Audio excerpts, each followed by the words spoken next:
कुछ कौमें नजरियात पर बनती हैं, कुछ कब्जे पर। पाकिस्तान ने रोज़े अव्वल से फलस्तीन के लिए आवाज उठाई। यही इखलाकी विजन है कि पाकिस्तान इसराइल के लिए कांटा बना हुआ है। जब पाकिस्तान के पहले वजीर आजम लियाकत अली खान ने 1950 में अमेरिका का दौरा किया तो नौजायदा इसराइल के नुमाइंदों ने उनसे राब्ता किया और तस्लीम करने पर जोर दिया। उनका जवाब जुर्रतमंदाना, गैर मुतज़लज़ल और पाकिस्तानी था। हजरात, हमारी रूहें बिकाऊ नहीं हैं। पाकिस्तान की पैदाइश से 4 साल पहले फरवरी 1946 में कायदे आज़म मोहम्मद अली जिन्नाह ने ऐलान किया, मैं फलस्तीन की हिमायत के लिए किसी भी हद तक जाऊंगा। किसी भी हद तक से क्या मुराद है? न्यूयॉर्क टाइम्स के एक रिपोर्टर ने पूछा। जिन्नाह ने जवाब दिया, जरूरत पड़ने पर तशद्दुद भी। यह महज बयानबाजी नहीं थी, ये अज़्म था। 1934 में यहूदी फलस्तीन की आबादी का सिर्फ 12% थे और उनकी जमीन की मलकियत 3% से भी कम थी। 1948 तक उन्होंने तारीखी फलस्तीन का 80% से ज्यादा हिस्सा हथिया लिया था, तकरीबन 8 लाख मकामी फलस्तीनियों को बेदखल करने के बाद। और जब दुनिया खामोश तमाशाई बनी हुई थी, जिन्नाह ने बुलंद और वाज़ेह एहतजाज किया। जिन्नाह ने पाकिस्तान के वजूद में आने से 2 साल पहले 26 अक्टूबर 1945 को यौम फलस्तीन मनाया और पाकिस्तान के क़याम के सिर्फ 2 माह बाद अक्टूबर 1947 में उन्होंने खबरदार किया कि फलस्तीन की तकसीम इंसानी तारीख की सबसे बड़ी तबाही होगी। उन्होंने बरतानवी सहाफ़ी डिंकन हॉपर को बताया, पाकिस्तान अरबों को अपनी मुकम्मल हिमायत फराहम करेगा।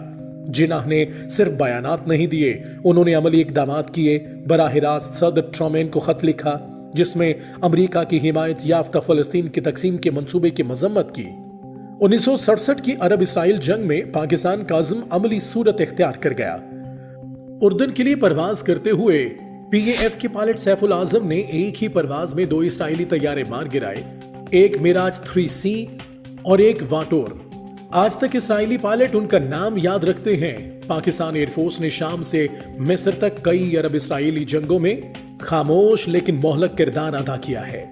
1980 में भारत और इसराइल ने पाकिस्तान की कहूटा में वाक़े जौहरी तंसीब पर मुश्तरका हमले की खुफिया मंसूबाबंदी की, लेकिन पाकिस्तान के इंटेलिजेंस और जवाबी इक़दामात ने उन्हें पीछे हटने पर मजबूर कर दिया। इसराइल तवील अरसे ईरान को नहीं बल्कि पाकिस्तान को वाहिद मुस्लिम मुल्क समझता है जिसके पास जौहरी हथियार भी हैं और सहूनियत के खिलाफ गैर मुतज़लज़ल नज़रियाती मौक़िफ़ भी है। आज तक पाकिस्तान अपनी पोजीशन पर कायम है। वो इसराइल को तस्लीम करने से इनकार करता है, न कि सियासी मसलहत की बिना पर बल्कि इखलाकी विजन की बिना पर। क्या ये सरकारी मौक़िफ़ है? इसराइल के साथ कोई अमन नहीं जब तक फलस्तीन आजाद नहीं होता। मशरकी यरूशलेम अल-कुद्स शरीफ बतौर दारुल हुकूमत और सरहदें 1967 से पहले की लाइनों पर बहाल।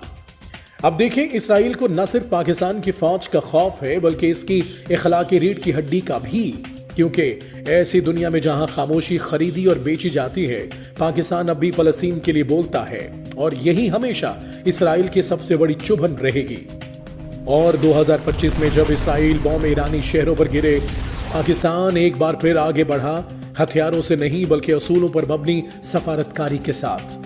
नायब वजीर आजम इसहाक डार ने बराह रास्त ईरान के वजीर खारजा से बात की, इस बात की तस्दीक करते हुए कि अगर इसराइल ने अपनी जारियत रोकी तो तेहरान अमन मुज़ाकरात के लिए तैयार है। पाकिस्तान ने न सिर्फ जौहरी खतरात की झूठी रिपोर्टों को मुस्तरद किया बल्कि इलाकाई इस्तेहकाम के लिए अपनी वाबस्तगी का भी अदा किया। अपनी मुसल्लह फौज को हाई अलर्ट पर रखा जबकि अपनी खुद मुख्तारी के दिफा का अज़्म किया।